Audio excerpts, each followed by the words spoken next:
Hello everyone, this is Bhajan making taxation easy for you. तो आज से अपन record करने जा रहे हैं मॉडल टैक्स पेपर जो इंस्टीट्यूट ने इशू किया है। तो आज से अपन रोज मॉडल टैक्स पेपर जो है वो सॉल्व करेंगे, ठीक है।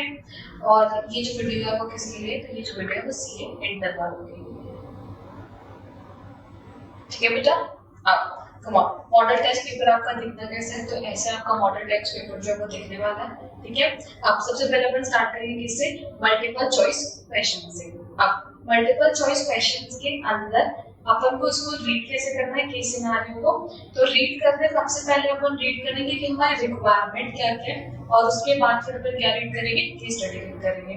तो अपनी रिक्वायरमेंट है, assuming Mr. Kamal has fulfilled all the conditions specified for deduction in section 35 and not claimed any deduction under chapter 6A under heading C, deduction in respect of certain income. What would be the quantum of deduction under section 35 if he is eligible to claim deduction? तो पहली जो requirement है वो है आपकी 35 AD की deduction कितनी है, ठीक है। सेकंड क्या बोल रहा है, what would be the income chargeable loss under the head PGBP for the assessment year 25-26 in hands of Mr. कमल। तो यहाँ पर आपको बोल रहे हैं क्या, इनकम चार्जेबल अंडर पीजीबी। तो पीजीबी की जो इनकम है वो कितनी होगी ये निकालना है, ठीक है। उसके बाद third point, would mister Kamal be eligible for deduction under section 80GGAA, क्या 80GGAA में उसको डिडक्शन मिलने वाली है कि नहीं मिलने वाली। तो ये जो आपकी थर्ड रिक्वायरमेंट है। तो पहला है आपका 35 AD, दूसरा पीजीबी की इनकम और तीसरा 80GGAA, ठीक है। अब now let's read the case scenario. Mr. Kamal, age 45 years, commenced the operational business of new 3-star hotel in Delhi on 8/4/2024. He incurred capital expenditure of ₹50 lakh on land. बेटा 35 AD में आपको land की deduction जो है वो नहीं मिलती in March 2024 exclusively for the above business and capitalise the same in the books of accounts on 1 April 2024, ठीक है। Further, during the previous year 24-25, he incurred capital expenditure of ₹2 crore, out of which 50 lakh was for the acquisition of land. Again, साल भर में उसने कितना invest किया, 2 करोड़, में 50 लाख किसके लिए, लैंड के लिए, तो वो नहीं मिलेगा। Next 1.5 crore was for the acquisition of building, तो बिल्डिंग का मिल जाता है। तो 35 AD के अंदर आपको लैंड, गुडविल और फाइनेंशियल इंस्ट्रूमेंट डिडक्शन जो है वो नहीं मिलती है। Exclusively for the above business, the payment in respect of above expenditure were made by account being checked. The profit under the business running hotel before payment deduction of section 35 AD for assessment year 25-26 is rupees how much, 85 lakhs। तो यहाँ पे आपका profit कितना है, 85 lakhs। उसके बाद he employed 220 new employees during previous year 24-25। इसके अलावा कुछ लिखा है क्या, जितने सी। अब इसने क्या बोला था, तो इसने बोला था कि डिडक्शन कितनी मिलेगी 35 AD में। 35 AD में आपको कितनी डिडक्शन मिलेगी बेटा, 1.5 करोड़ की, क्योंकि इसमें 50 लाख ये भी लैंड का और ये भी 50 लाख किसके लिए, लैंड के लिए। लैंड की डिडक्शन आपको नहीं मिलती, तो ये जो 1.5 करोड़ है इसकी डिडक्शन आपको किसमें मिल जाएगी, 35 AD में मिल जाएगी, ठीक है। उसके बाद नेक्स्ट क्या बोल रहा है, he is employed 220 new employees during the previous year 24-25 and details of whom are as follows, ठीक है। नंबर ऑफ एम्प्लॉइज है 40, 80, 50, 30, 20, ये सारी चीजें दी गई है। अब ये रिडक्शन किसकी देख के पता चल रहा है, 80GGAA की है।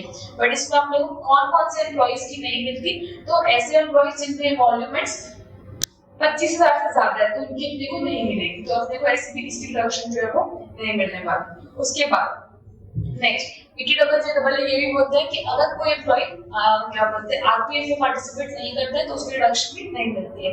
और regular employees participate in RPF, मतलब रेगुलर वाले करते हैं तो कैजुअल वाले नहीं करते, इसलिए ये वाले कैजुअल को भी नहीं मिलेगी। And their emoluments are paid by accounting cheque. His gross revenue from the hotel business, gross revenue 11 crore का। Kamal has opted out of the default tax regime under section 115BAC, तो कमल ने जो है वो क्या कर लिया, ऑप्ट कर लिया आउट ऑफ 115BAC, ठीक है। अब नीचे क्या लिखा हुआ है, mister Kamal also has another existing business of running a 4-star hotel in Ahmedabad, which commenced operation 20 years back. तो उसके पास एक और 4-star होटल है, मतलब वो भी 35 वीडियो होटल है, जो कि 20 साल पहले कमेंस किए थे।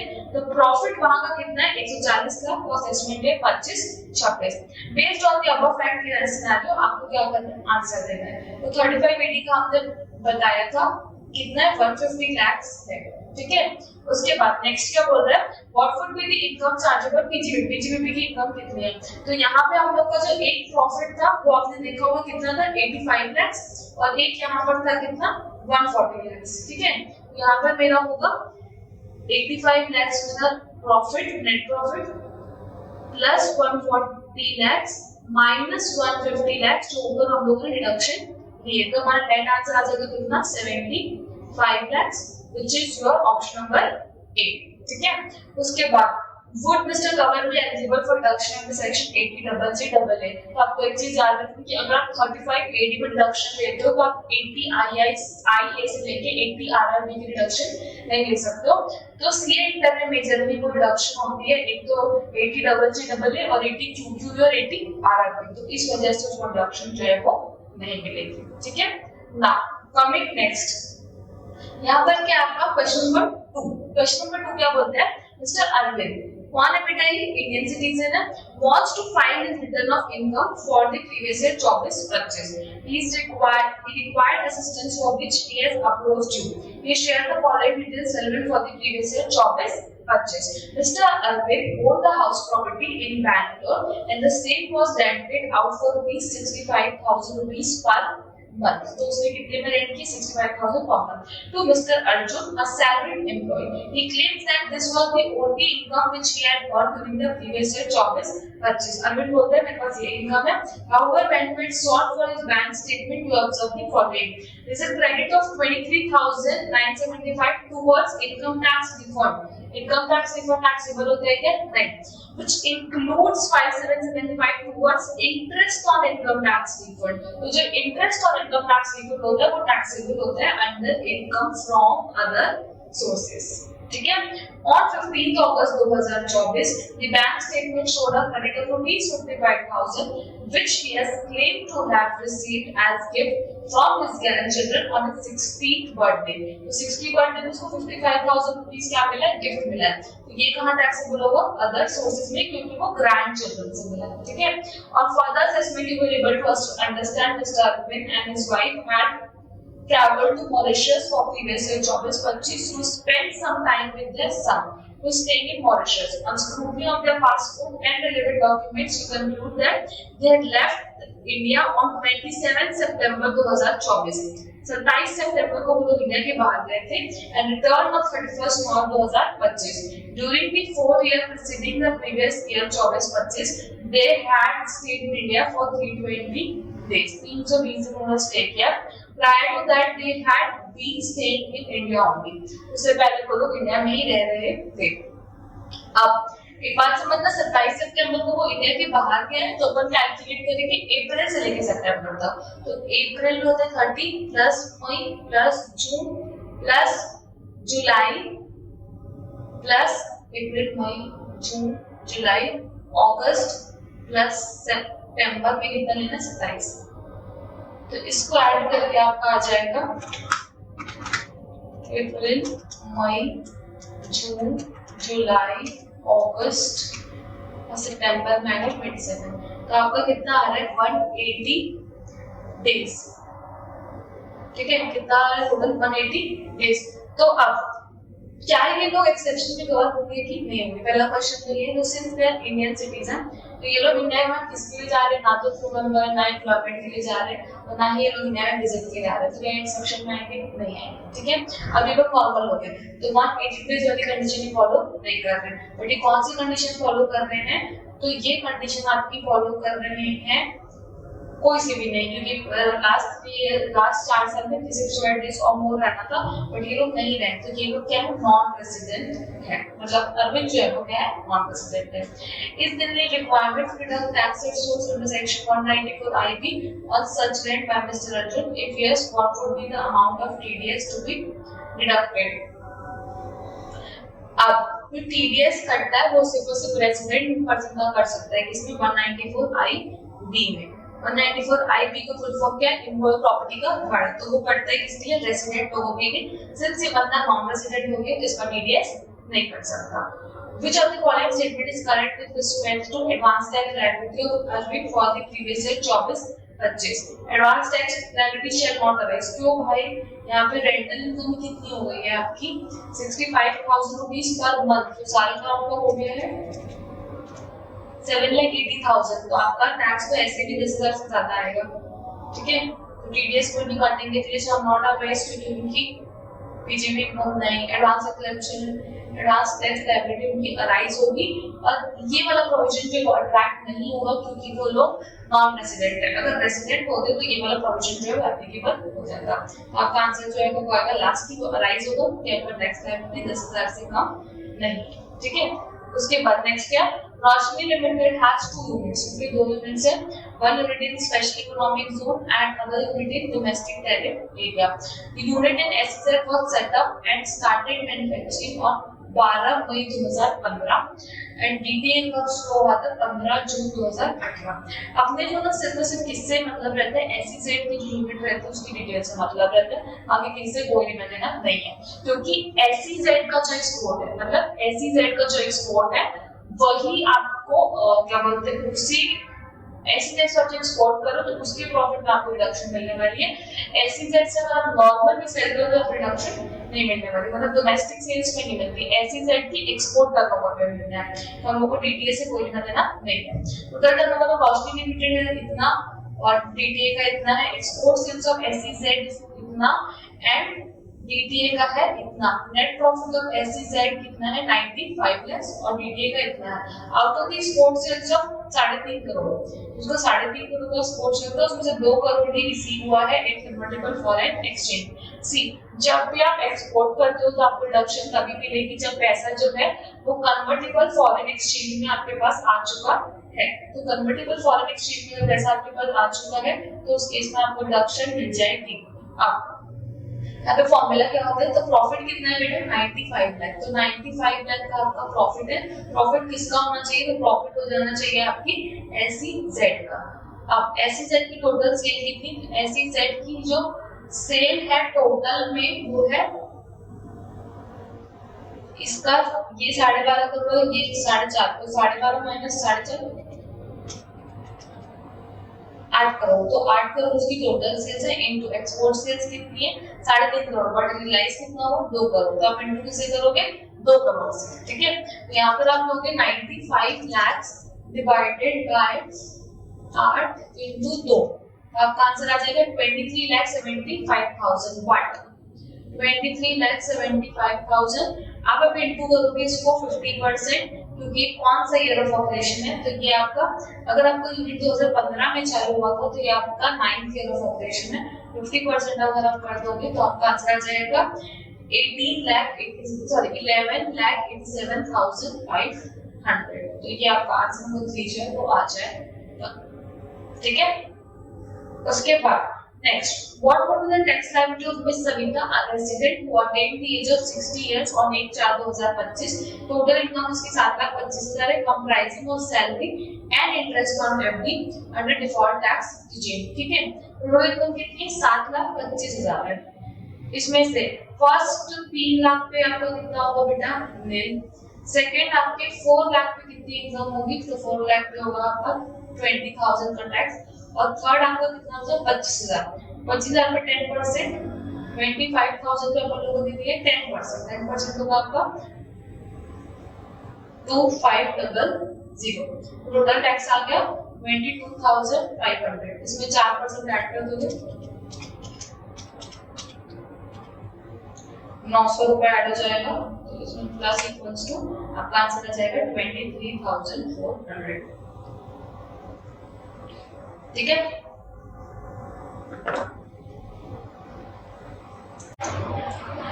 तो अब अब अपन स्टार्ट करेंगे क्वेश्चन नंबर 1 के साथ। क्वेश्चन नंबर 1 जो है वो क्या बोलता है आपको, mister Amit having business of manufacturing of furniture, ठीक है।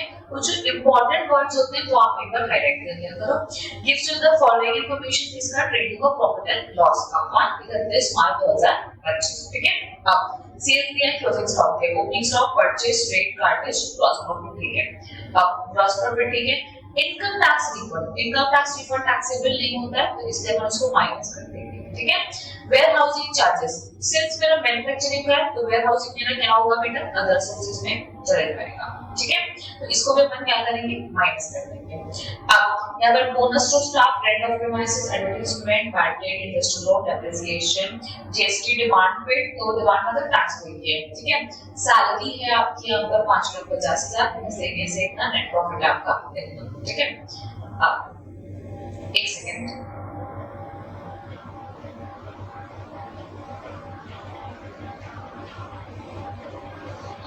सबसे पहले आप क्वेश्चन की लास्ट लाइन पढ़ लो। Compute the total income and tax liability of mister Amit for fiscal year 25-26 in most beneficial manner. Most beneficial manner का मतलब क्या है कि आपको दोनों चीज कैलकुलेट करना है, ठीक है। दोनों चीज से कैलकुलेट करोगे और उसके बाद जो बेटर होगा वो वाला सेलेक्ट करोगे। अब नीचे सबसे पहले क्या लिखा, income tax refund includes amount of 4570 of interest allowed thereon, ठीक है। तो यहाँ पर क्या बेटा आपका इंटरेस्ट अलाउड देयर ऑन, तो पहले आपको अलाउ हुआ था अभी आपको वापस मिल रहा है, तो 4570 जो वो टैक्सेबल हो जाएगा। और ये कहाँ टैक्सेबल होगा, ये टैक्सेबल होगा अदर सोर्सेज के अंदर, ठीक है। उसके बाद आगे salary include 30,000 paid to brother which is unreasonable to extent of rupees 5,000, तो 5,000 unreasonable है तो add back हो जाएगा कितना, 5,000। उसके बाद next, advertisement expenses include an amount of 2500 paid for advertisement published in souvenir issued by political party. The payment was made by way of amount paid check. Since souvenir of political party वाले क्या होता है, design बोलते हैं, तो 2500 क्या हो जाएगा, ऐड हो जाएगा। Miscellaneous expenses include an amount of 1 lakh paid to political party by check, तो यहाँ पर तो आपका 1 lakh क्या होगा, ऐड बैक होगा, बट आपको कहाँ रिडक्शन मिल जाएगी, 80 GGC में रिडक्शन मिल जाएगी। GGC, GGP होता है इंडियन कंपनी के लिए और अदर इंडियन कंपनी के लिए होता है GGC, ठीक है। अब नेक्स्ट क्या आपका, goods and service tax demand paid include an amount of rupees 5,300 charged as penalty for delayed filing of return, 12,750 towards the delay in deposit of tax, ठीक है। तो जो पेनाल्टी होती है वो जो है वो अलाउ नहीं होती है, ठीक है। पेनाल्टी जो आपकी 5,300 की वो अलाउ नहीं होती है, तो पेनाल्टी जो है वो क्या होगी बेटा, ऐड बैक हो जाएगी। तो यहाँ पर 5,300 जो है वो आपका ऐड बैक हो जाएगा, ठीक है। उसके बाद नेक्स्ट पॉइंट नंबर 6 क्या बोलते हैं, mister Amit has purchased a warehouse building of ₹20 lakh. उसने क्या परचेज किया, वेयरहाउस बिल्डिंग परचेज किए 20 लाख की in rural area for the purpose of storage of agriculture produce, ठीक है। बिल्डिंग किसने परचेज किया, स्टोरेज ऑफ एग्रीकल्चर प्रोड्यूस के लिए। तो ये जो स्टोरेज ऑफ एग्रीकल्चर प्रोड्यूस है बेटा ये आता है 35 AD और वेयर हाउसिंग, और प्रॉफिट एंड लॉस में भी क्या मिलेगा, वेयर हाउसिंग चार्जेस मिलेंगे। तो ये लिखा है कि 35 AD नहीं लिखा है, ठीक है, बट आपको पता होना चाहिए। This was made available from use from 15 July 2024। The income from this activity is credited to profit and loss account under the head warehousing charges। इसकी इनकम जो है वो warehousing charges में आ गई है। Since ये 35 AD का ऑपरेशन है, ये क्या है बेटे, ये PGBP की ही इनकम है, ये अदर सोर्सेज की इनकम नहीं है। तो आप इसको किसमें काउंट करोगे, आप इसको PGBP के अंदर ही काउंट करोगे, ठीक है। तो आप इसको काउंट करोगे PGBP के अंदर, तो PGBP में आपकी इनकम जो है टैक्सेबल हो जाएगी, तो इसको आपको माइनस नहीं करना है, ठीक है। और आपको 20 लाख रुपीस की क्या मिल जाएगी, रिडक्शन मिल जाएगी, तो 20 लाख आपका माइनस हो जाएगा एड रिडक्शन सेक्शन 35 ठीक है। डेप्रिसिएशन इनकम टैक्स ऐड का कितना है 65,000 excluding depreciation on warehouse building, तो उसमें ऐसे भी नहीं मिलेगा 35 में डेप्रिसिएशन नहीं बनता है। तो 65,000 जो है वो माइनस होगा और जो ऊपर वाला डेप्रिसिएशन है वो ऐड बैक हो जाएगा। तो ये वाला जो डेप्रिसिएशन है वो ऐड बैक हो जाएगा, ठीक है। उसके बाद next, interest on loan include an amount of 80,000 paid to Mr. Mohit, a resident, on which tax has not been deducted. Resident को पे किया है, TDS deduct नहीं किया है, तो 30% डिसअलाउ हो जाएगा। तो 80,000 into 30% आपका आंसर आ जाएगा 24,000। तो 24,000 जो है वो ऐड बैक हो जाएगा, ठीक है।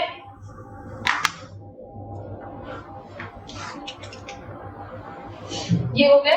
अब अपने क्या करना है, सॉल्यूशन करना है। सबसे पहले अपन किसके हिसाब से करेंगे, पहले अपन ऑप्शनल के हिसाब से करेंगे और उसके बाद अपन किसके हिसाब से करेंगे, डिफॉल्ट के हिसाब से करेंगे, ठीक है। यहाँ पे आ जाओ,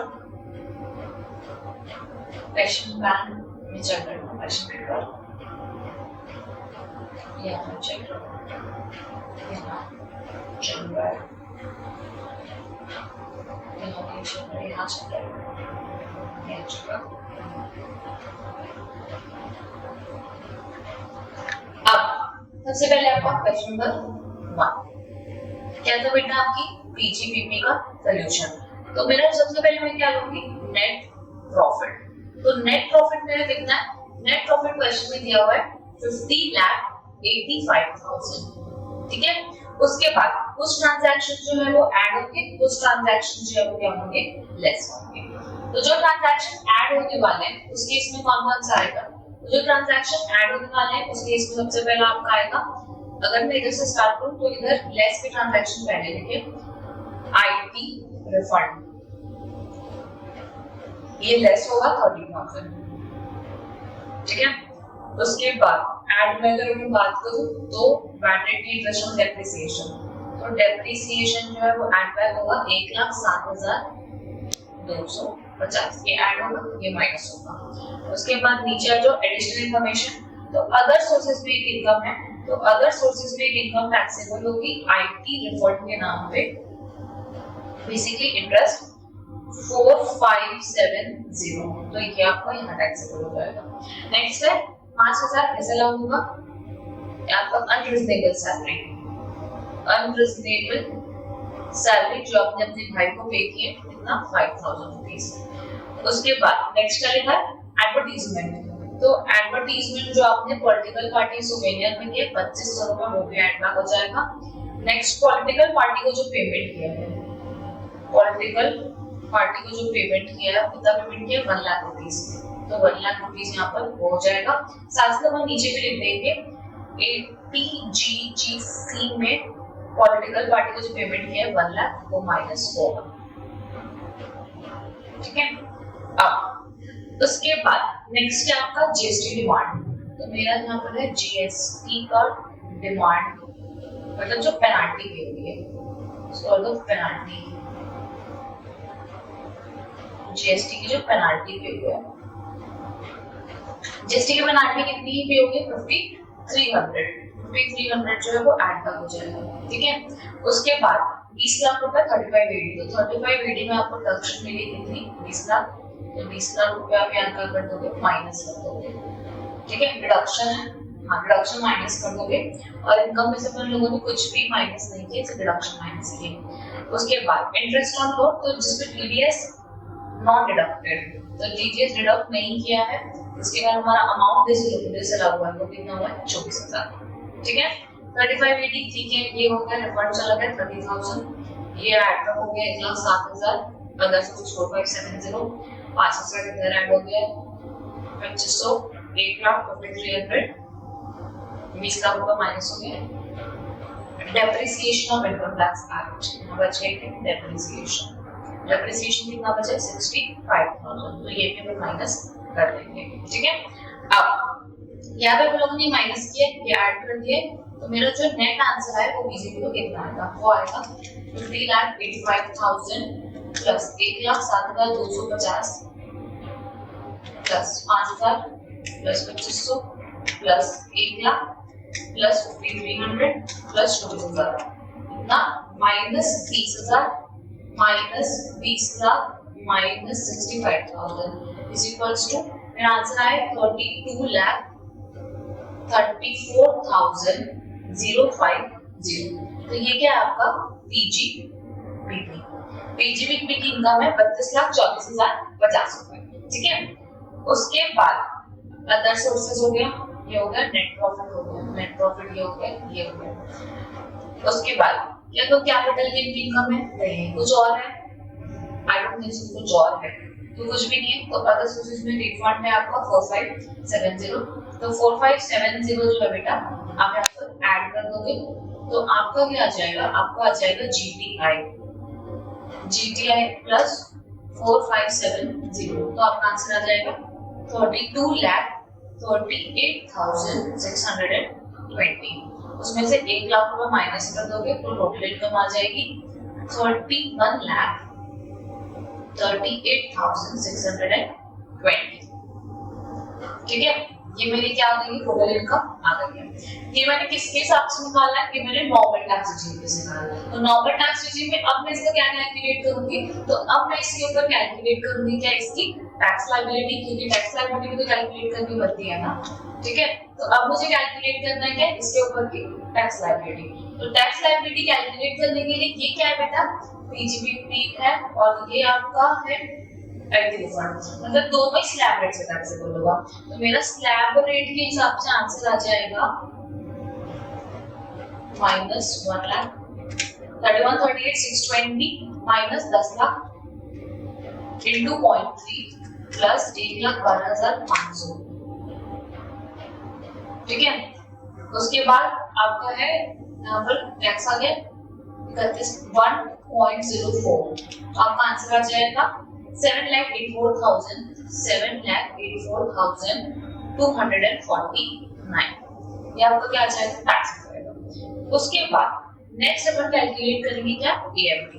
सिंस मेरी अगर मेरी एडजस्टेड टोटल इनकम 20 लाख से ज्यादा है तो मेरे को एएमटी कैलकुलेट होगा। तो सबसे पहले मुझे क्या निकालना पड़ेगा, adjusted total income. Adjusted total income, तो एडजस्टेड टोटल इनकम निकालने के लिए सबसे पहले मैं क्या लूंगी, नेट प्रॉफिट। नेट प्रॉफिट क्या है, आपको ऊपर दिया हुआ है 31,38,620। तो 31,38,620। एडजस्टेड टोटल इनकम में क्या ऐड कर करोगे, तो आप एंड में ऐड करते हो, आप 3580 ऐड करते हो और आप 80 जो भी आरआरबी और फिर 80 डबल चे डबल डिडक्शन जो है वो ऐड करते हो। ठीक है, बट यहाँ पर आप लोगों के जीजीपी और जीजीसी उसको अपन ऐड नहीं करेंगे। तो यहाँ पर नेट प्रॉफिट आपका आ गया ये, और यहाँ पर अपन ऐड करेंगे 3580। तो 3580 डिडक्शन कितनी बेटा, 20 lakh minus depreciation eight the rate of 10%, क्योंकि मैं 3580 नहीं ले रहा, मैं क्या लूंगी डेप्रिसिएशन। तो 2 लाख रुपए ये कहां से है, 20 लाख का 10%, इसको माइनस करना है। तो मेरी जो एडजस्टेड टोटल इनकम आ जाएगी वो आ जाएगी 31 प्लस 19, 31 प्लस 18 नॉट 19, 31 प्लस 18 में आंसर आ जाएगा 49 lakhs। तो 49,38,620। ठीक है, फिर अपने को निकालना है AMT at the rate of 18.5%। तो यहाँ पर 49,38,620 into 18.5%, आपका आंसर आ जाएगा 9,13,644। प्लस करना है अपने को health and education cess at the rate of 4%। तो इसका 4% में आ जाएगा 36,546, 36,546।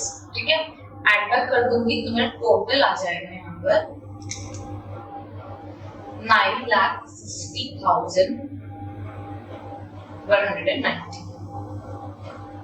ठीक है, तो ये मेरा क्या है बेटा, एएमटी पेबल। और मेरी जो टोटल टैक्स लायबिलिटी वो कितनी, मेरी 7 लाख। तो जब आपका टैक्स लायबिलिटी कम होता है और आपका एएमटी ज्यादा होता है तो आपको पे कौन सा करना होता है, एएमटी पे करना होता है। तो वहां पे आपको क्या मिल जाएगी, एएमटी क्रेडिट मिल जाएगी डिफरेंस की। तो मेरी जो एएमटी क्रेडिट हो जाएगी is equals to this minus 7,84,000 minus 7,84,249।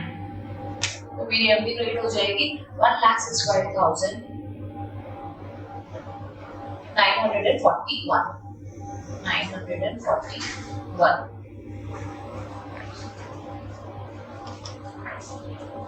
ठीक है, अब अपन सॉल्व करेंगे इसको किसके हिसाब से, default tax regime, that is your 115 days default tax regime किसके हिसाब से, मतलब 115 BAC के हिसाब से।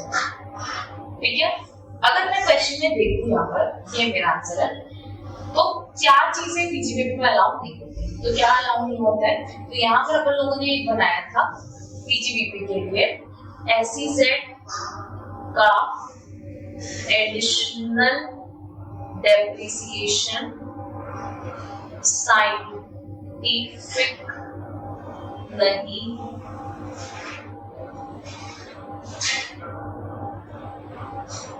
स्पेसिफाइड है। ठीक है, तो यहाँ पर एसईजेड मतलब क्या हो गया आपका, टेक्निकल एडिशनल डेप्रिसिएशन 32(1)(a) जो भी होता हो वो। उसके बाद साइंटिफिक में आएगा scientific research section number 25, specified में आएगा बेटा specified business that is certified PDP. तो ये चार चीजों की रिडक्शन आपको किसमें नहीं मिलती है, पीजीबीपी में डिफॉल्ट टैक्स regime में नहीं मिलती है। तो हमारे पास क्वेश्चन में भी कौन सी रिडक्शन ले रहे थे हम, 35AD। तो 35AD की जो रिडक्शन है वो आपको नहीं मिलेगी, किसमें नहीं मिलेगी, 115 BAC में नहीं मिलेगी। ठीक है, प्लस उसके अलावा क्वेश्चन में क्या है, तो उसके अलावा बेटा अदर सोर्सेज, तो अदर सोर्सेज में आपको 1500 वाली एग्जामिनेशन जो क्लबिंग के केस में मिलती वो नहीं मिलती, बट आपको कौन सी डिडक्शन नहीं मिलती है, तो आपको जीजीसी मतलब कि आपको जितनी भी डिडक्शंस है, डिडक्शन चैप्टर 6 की डिडक्शन कुछ भी नहीं मिलती एक्सेप्ट डिडक्शन, वो आप जाके चार्ट से पढ़ लेना। तो ये डिडक्शन में आपको नहीं मिलेगी, तो ये आपको ऐड बैक करना पड़ेगा, और 35AD की ये जो डिडक्शन है वो आपको ऐड बैक करना पड़ेगा, और डेप्रिसिएशन आपको क्या करना पड़ेगा, माइनस करना पड़ेगा। तो उस केस में यहाँ पर आपका क्या है, नेट प्रॉफिट, ये टोटल इनकम जो आपकी आई है, टोटल इनकम आपकी आई है 38 लाख समथिंग, टोटल इनकम आपकी आई है 31,38,620 प्लस 35AD की जो रिडक्शन है वो ऐड बैक हो जाएगी कितनी, 20 लाख। इसका डेप्रिसिएशन माइनस हो जाएगा दैट इज योर 2 लाख, और जो आपको 80GGC की रिडक्शन है वो ऐड बैक हो जाएगी कितनी, 1 लाख। ठीक है, तो ये माइनस होगा और ऊपर वाले दोनों ऐड बैक होंगे, तो आपका आंसर आ जाएगा 50,38,620।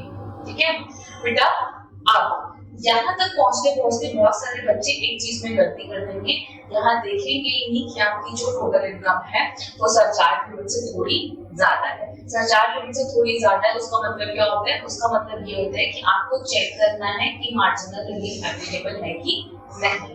ठीक है, तो यहाँ पे आपको क्या करना पड़ेगा, मार्जिनल रिलीफ चेक करना पड़ेगा। तो मार्जिनल रिलीफ के केस में, ठीक है, मार्जिनल रिलीफ के लिए सबसे पहले को क्या करना पड़ेगा, पहले तो इस पे टैक्स निकालना पड़ेगा इंक्लूडिंग सरचार्ज।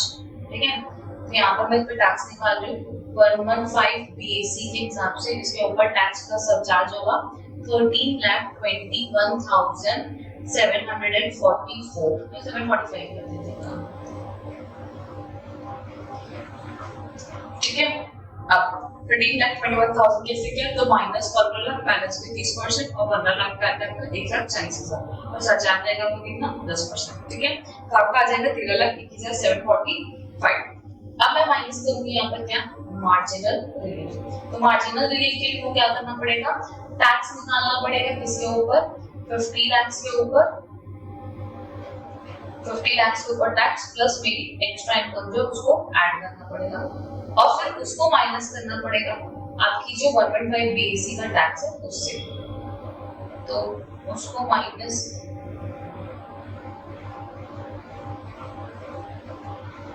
माइनस करना पड़ेगा किससे, जो आपका 115 BAC वाला टैक्स आया है उससे। ठीक है, अब 115 BAC का टैक्स कितना, 13,12,745 जो ऑलरेडी अपन लोगों ने यहाँ पर कैलकुलेट कर दिया। ठीक है, ये आपका आंसर। ठीक है, अब टैक्स ऑन 50 लाख तो 35 lakh into 0.3 plus 1 lakh 40,000 plus 38,620 is equals to something 12 lakh 28,620 minus 745 तो आपका आंसर आ जाएगा 93,125। तो 93,125 आपकी मार्जिनल रिलीज माइनस हो जाएगी। फाइनल आंसर आ जाएगा 12,28,620 plus health and education cess at the rate of 4%। तो इसका 4% आपका आ जाएगा 49,145। टोटल कर दोगे तो आपका आंसर आ जाएगा 12,77,764। ठीक है, ये हो गया आपका। तो मेरी जो 115 बीएससी के हिसाब से मेरा आंसर किया है 12,77,000 और नॉर्मल स्कीम के हिसाब से मेरा आंसर किया 9,50,000। तो कौन सा बेटर होगा? ऑब्वियसली नॉर्मल वाला बेटर होगा, 9,50,190। ठीक है, thank you. Hello. Now it's coming back to topic. We are at question number 2. Mr. Akash, an Indian citizen, age 45 years.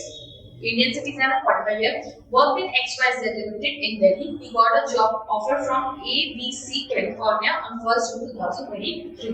He left India for the first time on 31st July 2023 and joined ABC INC.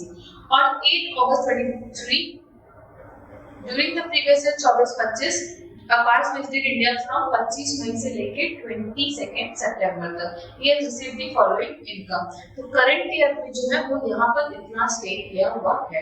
ठीक है, अब salary from ABCINC received in California, तो ये fourth category मतलब other foreign income. Dividend from Indian company approved in India. Agriculture income from lands made in Nepal received in Nepal, ये भी आपका other foreign income. Rent received and receivable from house property in Delhi, तो ये भी है आपका first मतलब approved in India. Profit from profession in California which was set up in India received there, तो ये है आपका business profession control from India, third category. ठीक है, अब आकाश इंडियन सिटीजन है तो इसके ऊपर एक्सेप्शन लग सकता है। एक्सेप्शन के लिए सबसे पहले आपको चेक करना पड़ेगा कि उसकी इंडियन इनकम कितनी है। तो अगर इंडियन इनकम मैं देखूंगी तो Indian income is equals to 1 + 2 + 3 लेते हैं, अपन 4 नहीं लेते। तो 4 अपना क्या अदर फॉरेन इनकम को अपन नहीं लेते और फर्स्ट सेकंड थर्ड कैटेगरी को अपन ले लेते हैं। तो यहाँ पर आपकी जो डिविडेंड है वो आप कितना ले लोगे? 5 लाख। रेंट जो है आपका वो आप लोगे 5,50,000, उसमें 30% आप माइनस करोगे स्टैम्प डिडक्शन। तो ये जो है 5 लाख आपका क्या था? डिविडेंड। रेंट जो है 5,50,000 माइनस 30% डिडक्शन, तो आप नेट ले लोगे 5,50,000 into 70%, आपका आ जाएगा 3,85,000। और लास्ट वाला क्या है? बिजनेस प्रोफेशन, तो आंसर कितना है? 6 लाख। तो मेरी इंडियन इनकम कितनी हो चुकी है? 385 plus 11 lakh is equals to 14,85,000। 14,85,000 अगर मेरी इंडियन इनकम है तो मेरे ऊपर सिर्फ से फर्स्ट एक्सेप्शन लगता है, वो ये बोलते हैं कि अगर कोई इंडियन सिटीजन है, पर्सन ऑफ इंडियन ओरिजिन, अगर इंडिया में विजिट के लिए आता है तो अगर उसमें स्टे 182 डेज से उससे ज्यादा है तो ये इंडिया का रेजिडेंट है, अदरवाइज इंडिया का नॉन रेजिडेंट है। तो यहाँ पर अपन स्टे निकालेंगे करंट ईयर का, तो वो विजिट किया है 25 मई से लेके 22 सितंबर तक। तो 25 मई से तो मई में होते हैं आपके 31 दिन, 31 - 24 आपका मई का 31 - 24 आपने मई के कितने दिन हो जाएंगे? 7 दिन। मई, जून, जुलाई, अगस्त प्लस सितंबर के कितने? 22 दिन। तो टोटल हो जाएंगे 7 + 30 + 31 + 31 + 22 121 डेज। ठीक है, हमारी कंडीशन क्या है? 182 डेज, और यहाँ पर कितना है? 121 डेज। तो क्या ये बंदा इंडिया का रेजिडेंट बन सकता है? तो नहीं, मेरा क्या है बेटा? नॉन रेजिडेंट है। अब अगर ये बंदा इंडिया का नॉन रेजिडेंट है, आकाश कौन है, non resident, compute the total income for assessment year 25-26 under default tax regime. तो नॉन रेजिडेंट में कौन सी इनकम टैक्सेबल होती है, सिर्फ और सिर्फ फर्स्ट और सेकंड, मतलब अक्रूड इन इंडिया और रिसीव्ड इन इंडिया। तो अक्रूड इन इंडिया कौन सी आपकी, ये वाली इनकम 5 लाख, और ये भी जो है वो कौन सी है, accrued in India. Received income कोई इनकम नहीं है। तो टोटल इनकम जो आकाश की आ जाएगी वो है 5 लाख इधर का डिविडेंड का, और रेंटल इनकम जो आएगी आफ्टर स्टैंडर्ड डिडक्शन 3,85,000, ये आएगा आपका रेंटल इनकम। तो टोटल जो आकाश की इनकम हो जाएगी वो जाएगी 8,85,000। ठीक है, I hope it is clear.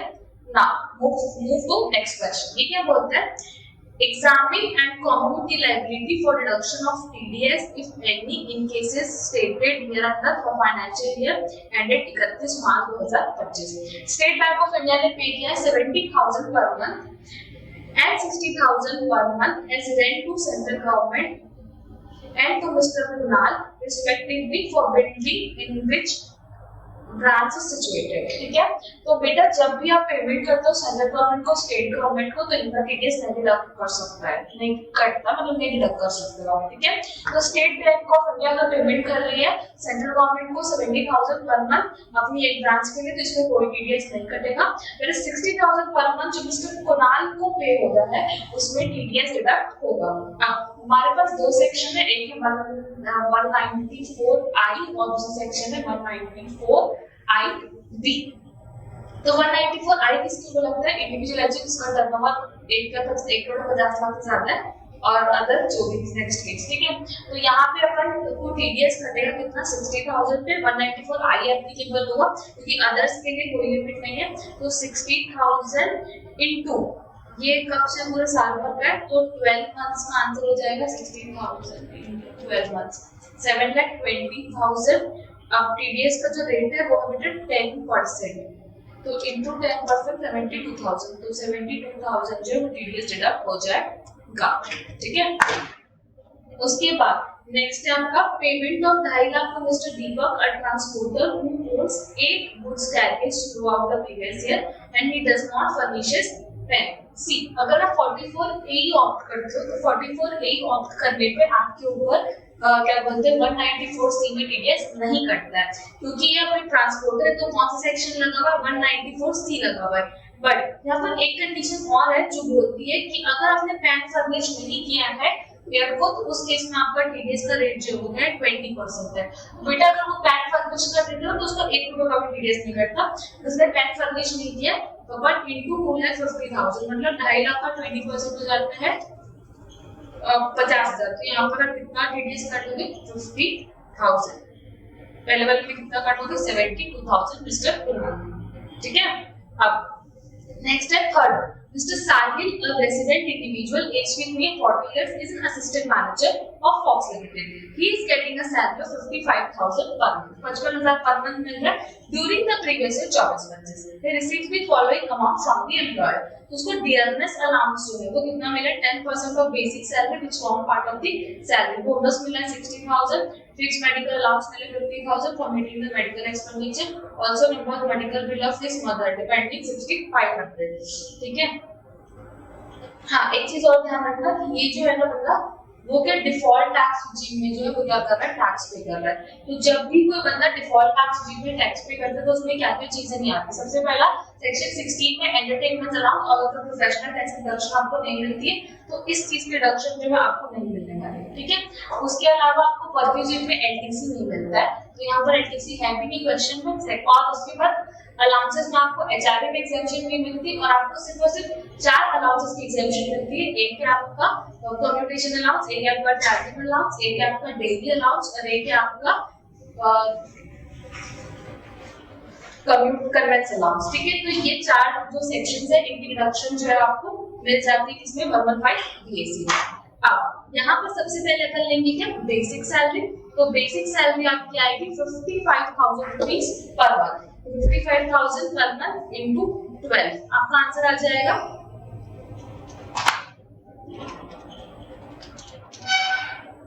6,60,000। ठीक है, उसके बाद आप ऐड करोगे क्या, डीए। अभी अपन यही क्वेश्चन सॉल्व कर रहे हैं, तो ये अपन क्या किया, बेसिक सैलरी तो basic salary is equal to 6,60,000।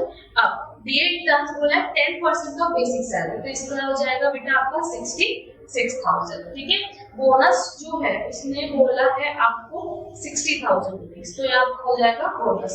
Fixed medical allowance of 50,000 for meeting the medical expenditure, medical allowance में कोई भी एग्जेम्पशन नहीं है किसी भी रिजीम में, तो ये पूरा हो जाएगा। मेडिकल फैसिलिटी का भी रिम्बर्समेंट किया है मदर डिपेंडेंट ऑन हूम। सी अब उसने रिम्बर्समेंट किया मतलब उसने खुद प्राइवेट हॉस्पिटल में ट्रीटमेंट करवाया होगा। ठीक है, तो प्राइवेट हॉस्पिटल में ट्रीटमेंट कराया, मेडिकल फैसिलिटी मान लो, तो यहाँ पर 6500, यहाँ पर ये पूरा टैक्सेबल हो जाएगा। अब Sahil was provided with a laptop, laptop exam होता है, पढ़ने की जरूरत नहीं आती, तो लैपटॉप फैसिलिटी जो है वो क्या होती है एग्जाम। अब नेक्स्ट क्या, domestic servant and monthly salary of 8000, 8000 में उसको सर्वेंट दिए थे अपन, तो 8000 into 12 आपको क्या है 96,000, तो सर्वेंट की जो सैलरी है वो आएगी 96,000। ठीक है, अब Fox limited allotted 700 equity share in month of October 2024, 170 रुपए per share against the fair market value of 280 रुपए per share on the date of exercise of option by mister Sahil. The fair market value computed in accordance with the method prescribed under act. तो 280 रुपए की चीज को 170 में दिए, तो 280 minus 170 आपका डिफरेंस कितना है 110 रुपए, तो 700 की वैल्यू हो जाएगी आपकी 110 रुपए पर शेयर इनटू 700 शेयर्स, तो आपका आंसर आ जाएगा 77,000 ईसॉप का वैल्यूएशन इसने पे किया है, एम्प्लॉयर ने पे किया 1400 रुपए, तो बैठ जाएगा प्लस 1400 रुपए, आपका आंसर आएगा 10,16,900 माइनस स्टैंडर्ड डिडक्शन कितनी आ जाएगी आपकी 75,000। आप इसको माइनस कर दोगे, माइनस 75,000, आपका आंसर आ जाएगा 9,41,900। I hope it's pretty easy. Okay. Now come to the next question. Mr. Kushal, a resident but ordinary resident in India, during the assessment year 25-26, furnishes the following information regarding income expenditure pertaining to his house properties for the previous year 24-25. ठीक है, उसके पास दो घर है, एक New York में है और एक अहमदाबाद में है। जो न्यूयॉर्क वाला घर है वो लेट आउट हुआ है 5,000 per month, the entire rent is received in India, he paid the property tax of 1250, sewage tax 750 रुपए। ठीक है, और इस एक की वैल्यू इतनी है, तो यहाँ पे अपन लेंगे 5,000 रुपीज, 5,000 पर मंथ है इनटू 12 कर दूंगी, मेरा आंसर आ जाएगा कितना 60,000। ठीक है, $60,000 आंसर ग्रेड जो है मिलेगा $60,000 minus municipal taxes, municipal taxes है 1250 और 750, दोनों में रख हो जाएगा $2,000, तो मेरा आंसर आ जाएगा $58,000। अब $1 की वैल्यू कितनी है 81 रुपीस, तो मैं 81 रुपीस से इंटू कर लूंगी, 58,000 इंटू रुपीस 81, मेरा आंसर आएगा 46,98,000। ठीक है, अब नीचे the house in Ahmedabad is self occupied, घर जो है वो क्या है सेल्फ ऑक्यूपाइड है, और he has taken a loan of 30 lakh to construct the house on 1st September 2019 में उसने लोन लिया था 10%। The construction was completed on 31 May 2021 and occupied the house on 1st June 2021, इसने 1 जून को ऑक्यूपाई कर लिया था। तो इसका जो आपका प्री एक्विजिशन पीरियड होगा वो होगा आपका 1/9/2019 से लेके 31 मार्च 2021 तक, तो 19-20 के अंदर इसके पास कितने महीने होंगे 7 मंथ्स, और 20-21 के अंदर इसके पास कितने महीने होंगे 12 महीने। ठीक है, तो 7 महीने और 12 महीने का आपको इंटरेस्ट निकालना है, तो 30 लाख रुपए है यहाँ पर। ठीक है, ये जो है वो इसकी वैल्यू आ गई, अहमदाबाद वाले घर की वैल्यू आ चुकी है, और उसपे कोई भी लोन नहीं है और कुछ भी नहीं है, तो ये इसमें अपन पहले 30% स्टैंडर्ड डिडक्शन इसकी माइनस कर देते हैं, 46,98,000 into 0.3, तो आंसर आ जाएगा 14,09,400, इसको माइनस करके माइनस इक्वल्स टू आंसर आ जाएगा 32,88,600। ठीक है, अब नीचे अपन बात करेंगे किसकी, अहमदाबाद वाले घर की, तो अहमदाबाद वाले घर में 7 मंथ का इंटरेस्ट होता है 3 लाख into 7 divided by 12, 1,75,000, और 12 मंथ का इंटरेस्ट होता है 3 लाख, टोटल इंटरेस्ट हो गया 4,75,000 डिवाइड बाय 5 कर देंगे अपन, तो आपका ईयरली जो आ जाएगा वो कितना आ जाएगा 95,000 प्लस 3 लाख रुपीस आपका पोस्ट एक्विजिशन, टोटल मिला के कितना हो जाएगा 3,95,000। बट मैक्सिमम कितना अलाउ होता है बेटा, 2 लाख ही अलाउ होता है इसमें सेल्फ ऑक्युपाइड प्रॉपर्टी के केस में, ठीक है। A property tax paid in respect of house 2 is 2,800। उस SOP में ऐसे भी सब चीजों का कोई मतलब नहीं है। तो मेरा यहाँ पर LOP में आंसर कितना आया, LOP में आंसर आया मेरा 32,88,600 माइनस 2 लाख पैसों का कर दूंगी तो 30,88,600 मेरा net income from house property जो है वो आ जाएगा, ठीक है। उसके बाद नेक्स्ट है आपका mister Vishal age 33 years submits the following information of income during previous year 24-25, ठीक है। अब क्या इसमें ये is opted out of the deferred tax regime, पहले ये देख लिया करो कि रिजीम कौन सी क्वेश्चन में कर रहे हैं, ठीक है। अब नेक्स्ट है मिस्टर विशाल एज कितनी 33 years submits the information of the following transaction income during previous year 24-25। Mister Vishal had a house in Delhi during previous year 23-24। He had transferred the said house to Miss Deepika, daughter of his brother, without any consideration। अपने भाई की बेटी को एक घर transfer किया है free में। House would go back to mister Vishal after the lifetime of Deepika, Deepika की लाइफ के बाद वापस घर चला जाएगा विशाल को। Transfer was made with the condition that 10% of rental income from such house was paid to Mr. Vishal। Rent received by Ms. Deepika during the previous year 24-25 from some house property is 5,50,000। अब एक चीज समझना, clubbing में एक case होता है जिसको बोलते हैं अपन रिवोकेबल ट्रांसफर, ठीक है। तो अगर कोई पर्सन दूसरे पर्सन को प्रॉपर्टी ट्रांसफर करता है और ट्रांसफर अगर रिवोकेबल है तो उस केस में क्लबिंग जो है वो एप्लीकेबल होती है। बट इसका एक एक्सेप्शन है। एक्सेप्शन का मतलब क्या है कि कौन से केस में क्लबिंग एप्लीकेबल नहीं होगी। तो अगर आपने किसी बंदे को एसेट ट्रांसफर किया और वो ट्रांसफर रिवोकेबल है, बट आपने ये रिवोकेबल में कंडीशन डाली कि जब तक उस बंदे की डेथ नहीं हो जाती तब तक ट्रांसफर रिवोक नहीं होगा, डेथ होगी उसके बाद प्रॉपर्टी आपके पास रिवर्ट बैक करेगी, तो उस केस में क्लबिंग एप्लीकेबल नहीं होगी। बट इसमें एक कंडीशन और है कि उस पीरियड में कोई भी रेंटल इनकम जो है वो ट्रांसफरर को नहीं मिलनी चाहिए, मतलब ट्रांसफरर को कोई डायरेक्ट या इनडायरेक्ट बेनिफिट नहीं होना चाहिए उस प्रॉपर्टी से। अगर ट्रांसफरर को डायरेक्ट या इनडायरेक्ट बेनिफिट हो जाता है उस प्रॉपर्टी से तो उस केस में क्लबिंग एप्लीकेबल हो जाएगी। So in the question 10% rental income जो वापस से ट्रांसफरर के हैंड में चली गई है तो पूरा का पूरा रेंटल इनकम जो है वो यहाँ पर टैक्सेबल, यहाँ पर जो है वो क्लब हो जाएगा। तो यहाँ पर मैं रेंट जो है वो कितना है 5,50,000 माइनस करूंगी मैं क्या 30%, कितना 1,65,000। अगर मैं इसको माइनस कर दी मेरा फाइनल आंसर आ जाएगा 3,85,000, ठीक है। ये मेरा रेंटल इनकम होगा। अब next, Vishal holds preference share to Messrs. A Private Limited and he instructed the company to pay dividend to Miss Chandni, daughter of his servant। अपनी servant की बेटी को ये क्या कर रहे हैं, डिविडेंड ट्रांसफर कर रहे हैं। The transfer is irrevocable for the lifetime of Chandni। Dividend received by Miss Chandni during the previous year is 24-25। आप कहीं पर भी आप ये डेथ वाली कंडीशन देख लोगे या इररिवोकेबल वाली कंडीशन देखोगे तो कंफ्यूज मत होइएगा बेटा। क्यों नहीं होना है, क्योंकि यहाँ पर सिर्फ और सिर्फ इनकम ट्रांसफर हो रही, एसेट ट्रांसफर नहीं हो रही। तो जहां पर आपकी सिर्फ इनकम ट्रांसफर होती है तो सेक्शन 60 लगता है, that is transfer of income without transfer of asset. तो 4,50,000 क्लब हो जाएगा तो डिविडेंड इनकम हो जाएगी इनकी 4,50,000, ठीक है। Next, Vishal has a short term capital loss है 16,000 का on sale of property and long term capital gain है 15,000 का। तो नेट क्या आ जाएगा, नेट आ जाएगा लॉन्ग टर्म कैपिटल गेन जो कि कैरी फॉरवर्ड होगा, ठीक है। इसलिए मैं यहाँ पर नहीं लिखी हूँ लॉन्ग टर्म कैपिटल गेन 1,000 का, लॉन्ग टर्म कैपिटल नहीं गेन करे, short term capital loss, short term capital loss जो है 1,000 का क्या हो जाएगा, कैरी फॉरवर्ड हो जाएगा।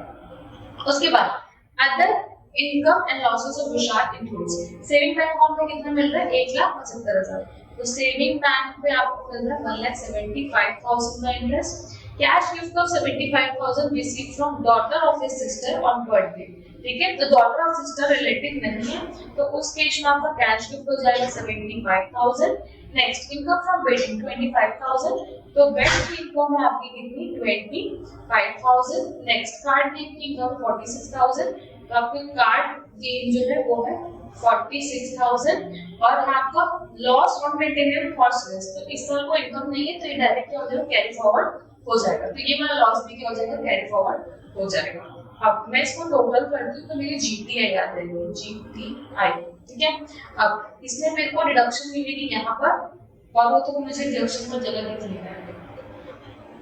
अब एज कितनी है 33, डिडक्शन मिलेगी 80, ए में कितने मिलेगी 10,000 रुपीज की डिडक्शन है वो मिल जाए, तो मेरा आ जाएगा total 3,85,000 plus 4,50,000 plus 1,75,000 plus 75,000 plus 25,000 plus 46,000, तो 11,56,000 जो है वो आपकी इनकम है।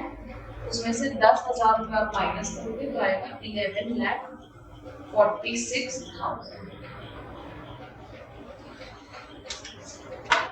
ठीक है, उसके बाद next question, enumerate the cases where return of loss has to be filed on or before the date specified in the section 139(1) for carry forward of losses। तो सी आपको यहाँ पे सेक्शन 80 लिखना है, फिर आपको बताना है पीजीपीपी के 3 losses, speculation loss, specified loss और other losses, plus capital gain का लॉस, अदर सोर्सेस का loss from owning and maintaining resources.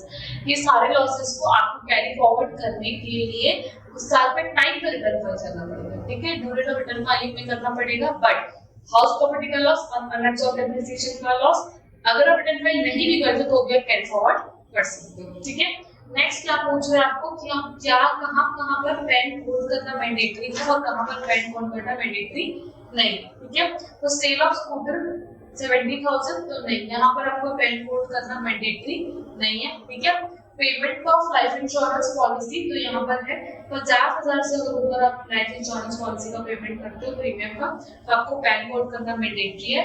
और यहाँ पर क्या बोलना है, परचेज ऑफ प्लॉट एसडीवी जिसमें 11 लाख है, तो अगर आपकी एसडीवी जो है वो 10 लाख से ऊपर हो जाती है तो आपको प्रॉपर्टी में पैन कोड करना पड़ेगा।